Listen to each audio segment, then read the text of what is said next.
नमस्कार मित्रों, स्वागत है आपका सौरभ मिश्रा जर्नलिस्ट के इस चैनल पर। मैं बहुत दिन बाद इस चैनल पर आया हूं और आपसे वही उसी प्यार का मैं जो है एक आस लगा कर आया हूं कि आप हमें जो लोगों ने सब्सक्राइब नहीं किया वो सब्सक्राइब कर लेंगे और इस पूरी वीडियो को देखेंगे। दरअसल जस्टिस डीवाई चंद्रचूड़ अपने आप को इस पूरे विश्व का सबसे होशियार आदमी समझता है, मैंने कह दिया। यानी कि मैं उसकी इज्जत नहीं कर रहा हूं, इससे कोई मतलब नहीं है। मैं आगे आपको बताता हूं। आज एक खबर आई और जो मीडिया है हमारी, उसने बिल्कुल बड़े बड़े अक्षरों में बड़े बड़े अक्षरों में उसने जो है लिखना शुरू कर दिया कि सुप्रीम कोर्ट ने स्टालिन को फटकार लगाई, सुप्रीम कोर्ट ने स्टालिन को नोटिस जारी किया। अब मैं उस खबर की सच्चाई आपसे रूबरू करा देता हूं कि दरअसल सीजीआई जस्टिस के खास जगह कोई खास पदार्थ डाला गया, तब जाकर यह सब कुछ हुआ। मैं आपको बताता हूं। जब स्टालिन ये बयान देता है कि इस देश में सनातनियों को डेंगू मलेरिया की तरह खत्म किया जाना चाहिए, उस समय सीजीआई चंद्रचूड़ आंख और कान में कुछ खास यंत्र डाले हुए थे। यंत्र आप समझ जाइए कौन सा यंत्र। उन्होंने अपने जो है नाक, आंख, कान तीनों जगह उन्होंने एक खास यंत्र डाल रखा था। आंख में उन्होंने कैसे डाला ये तो पता नहीं चल पा रहा है, शोध का विषय है। तो उन्होंने ये कर रखा था। अब क्या हुआ? अब जो है सीधे और स्पष्ट तौर पर एक याचिकाकर्ता ने यह डाला था सुप्रीम कोर्ट में कि स्टालिन का कहना गलत है। तो सुप्रीम कोर्ट ने एक नोटिस जारी कर दिया। खबर बस इतनी ही है। इसको स्ट्रीम मीडिया इस तरह से पेश कर रहा है मानो कितना बड़ा कार्य कर दिया हो सुप्रीम कोर्ट ने। और सुनिए, अगर मैं आज यहां पर बैठे एक बयान दे देता हूं कि इस देश से इस्लाम को कीड़े मकोड़ों की तरह मारकर खत्म कर दिया जाना चाहिए, तो सर तन से जुदा वाले मेरा गला काट देंगे। मैं ऐसा बयान वैसे भी नहीं दूंगा, क्योंकि मैं एक बहुत ही संवेदनशील और गंभीर पत्रकार हूं। मुझे इस तरह के बयान शोभा नहीं देती है। लेकिन मैं एक एग्जाम्पल दे रहा हूं। मान लीजिए किसी ने यह बयान दे दिया, तो सर तन से जुदा वाले उसके पीछे चले जाएंगे और त्वरित प्रभाव से सुप्रीम कोर्ट इस पर एक्शन ले लेगा और कहेगा इस देश में मुसलमानों को जीने की आजादी नहीं है, इस देश में मुसलमानों को परेशान किया जा रहा है, इस देश में मुसलमान नमाज नहीं पढ़ पा रहे हैं, इस देश में मुसलमान घुट घुट कर जी रहा है। ये सारी बातें हमारे कॉलेजियम सिस्टम के तहत चुनकर आए हुए जज साहब बोलेंगे। राजा का बेटा राजा बनेगा, ये आपने सुना होगा। लेकिन ऋतिक रोशन की एक फिल्म है जिसमें लिखा है राजा का बेटा अब राजा नहीं बनेगा।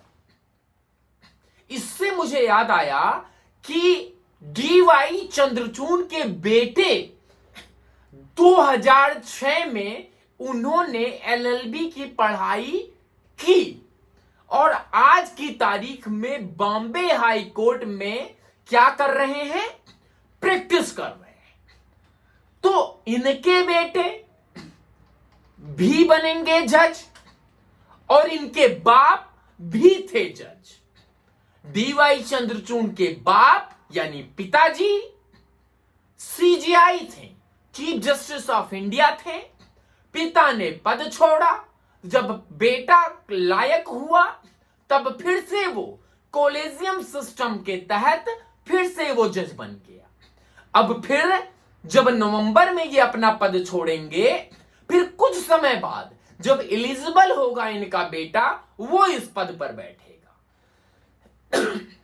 जहां एक तरफ प्रधानमंत्री नरेंद्र मोदी इस बात को कह रहे हैं कि परिवारवाद को इस देश से खत्म किया जाना चाहिए, वहीं पर चाहे राजनेता हो या फिर जज लोग ये अपने बेटों के बेटों के बेटों के बेटों के बेटों को आगे बढ़ाने में लगे हैं।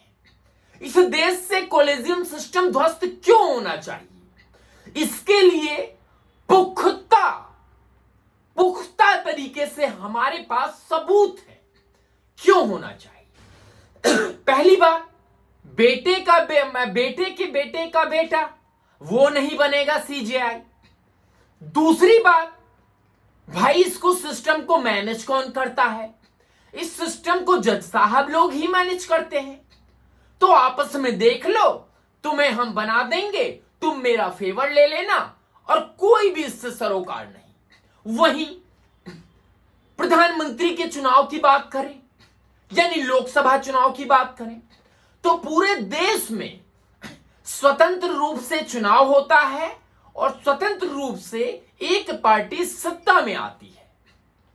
उसको दरकिनार करते हुए हमारे देश का जस्टिस सिस्टम कहता है कि धारा 370 कश्मीर से अगर हटाई गई, जम्मू कश्मीर से धारा 370 को खत्म किया गया, तो इसका मतलब यह है कि वो गलत किया गया।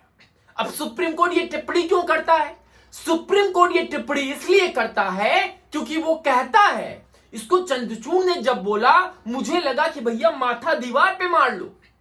डीवाई चंद्रचूड़ कहते हैं कि मैं आम जनता की आवाज सुन रहा हूं, इसीलिए मैंने धारा 370 को हटाने के लिए फास्ट ट्रैक कोर्ट में इस दलील को डाला। अब जरा सोचिए, धारा 370 खत्म होनी चाहिए कि नहीं होनी चाहिए, इसको 2-4 संगठन आकर सुप्रीम कोर्ट में केस डाल देते हैं, याचिका डाल देते हैं, पीआईएल डाल देते हैं, और उसको सामान्य तरह से नहीं बल्कि फास्ट ट्रैक कोर्ट में सुनवाई की जाती है और दरकिनार कर दिया जाता है उस चुनी हुई सरकार के फैसले को, जो 300 से ज्यादा सीटों के साथ इस समय सत्ता में बैठी है। 300 से ज्यादा सीटों के साथ, यानी कि उस सरकार को जनमत प्राप्त है, उनके सांसदों ने इस पर वोटिंग की है। सांसद का वोट करने का मतलब है हर जिले के, हर लोकसभा के व्यक्ति का उससे सहमत होना, यानी कि भारत के लोग धारा 370 के खत्म होने से सहमत हैं।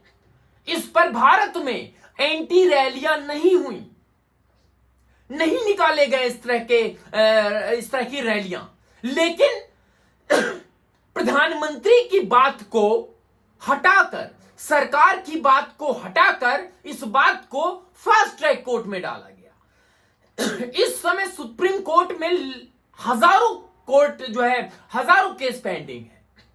उन हजारों केस में दलित, रेप पीड़ित कई महिलाओं के भी केस पेंडिंग है। महिलाओं का रेप हो जाता है, वो सालों साल तक चलता है। एक सबसे बड़ा उदाहरण मैं आपको बताऊंगा, सन 2011 में निर्भया के साथ दुर्व्यवहार करके, उसके प्राइवेट पार्ट को डिस्ट्रॉय करके, उसे पुरजोर तरीके से उसके साथ बलात्कार किया गया, और उस न्याय को आने में पूरे कितने साल लगे साहब? इतने साल लग गए उस फैसले को आने में। यानी ये देश की जो कोर्ट है हमारी, वो हमारे देश की महिलाओं से ज्यादा धारा 370 पर इंटरेस्ट कर रही है। हम इसको क्या कहें? हम इसको एक तरह से ये सवाल खड़े कर सकते हैं। अब सीजीआई साहब आपके सामने माननीय लग गया, तो क्या मैं आपको माननीय कहकर आपके पैर छूना शुरू कर दूं? नहीं।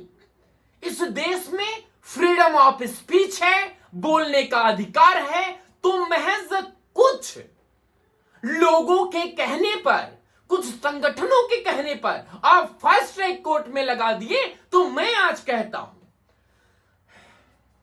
इस देश में रोजाना औसतन 84 महिलाओं के साथ जघन्य रेप के अपराध होते हैं। तो क्या सीजीआई साहब आप डेली उन महिलाओं के लिए फास्ट ट्रैक कोर्ट लगाएंगे? चलिए, आप नहीं लगा सकते, बहुत बड़ा बर्डन है आपके पास, बहुत बड़ा प्रेशर है आपके पास। अब हम ये मांग करते हैं, क्या आप 10% महिलाओं के साथ लगा सकते हैं? इस पर भी आपका जवाब होगा, इतने सारे केसेस पेंडिंग हैं, हम इसको फास्ट ट्रैक कोर्ट में कैसे डालें? तो माननीय श्री श्री 108 डीवाई चंद्रचूड़ साहब, हम मांग करते हैं, किसी एक महिला का केस आप रोजाना फास्ट ट्रैक कोर्ट में लगाइए। मैं गारंटीड कह सकता हूं कि आपके पास वो सिस्टम नहीं है जो ऐसा कार्य कर सके। आपको मणिपुर की महिलाओं पर बहुत दर्द हुआ, हमें भी दर्द हुआ, हम भी सोचते हैं हमारे देश में इस तरह की चीजें ना हो, लेकिन आपको बंगाल नहीं दिखा।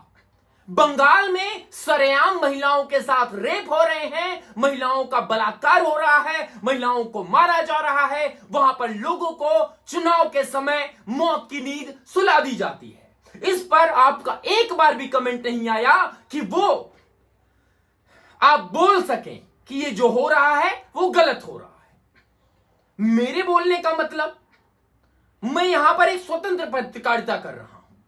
मेरे बोलने का मतलब आप मुझे कोर्ट ऑफ कंटेम्प्ट लगा देंगे। लेकिन जरा सोचिए, क्या मेरी भावनाएं नहीं हैं? क्या इस देश की महिलाओं के साथ मेरी भावनाएं नहीं हैं? मैं तो देश में हो रहे बलात्कारों को सबसे ज्यादा जघन्य अपराध मानता हूं, रेदर देन आर्टिकल 370 पर फास्ट ट्रैक कोर्ट की सुनवाई। मित्रों, मैं आपसे विदा लेता हूं। आपसे जो है अनुरोध है कि आप इस वीडियो को अधिक से अधिक शेयर करें और चैनल को जिन्होंने सब्सक्राइब नहीं किया सब्सक्राइब करें। डेली आऊंगा, बैंड बजाऊंगा, विरोधियों का बैंड बजाना मेरा काम है। जय श्री राम, हर हर महादेव।